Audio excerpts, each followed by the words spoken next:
actually gave you this formula here. I say area of a surface area of a cylinder is given by 2 pi r squared 2 pi rh. So now you're supposed to estimate the rate of change of your total surface area, right? When the radius increases at this rate. The radius is dr dt. So dr dt is 0.2. Okay, you're finding dA dt.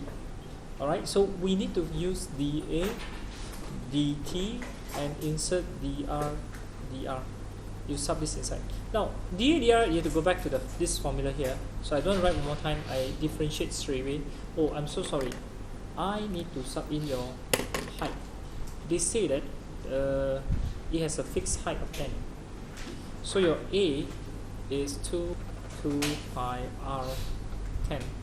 So dA dr is 4 pi r plus, if I differentiate this I get 20 pi. Yeah, remember I only differentiate respect to r. 10 is a constant, so we leave it as 20 pi. So we substitute r with what? What's the radius? Radius is 3, right? 4 pi 3, 20 pi, 32, right? Yeah.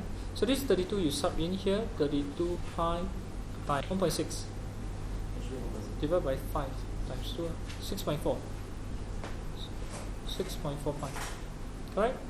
cm square per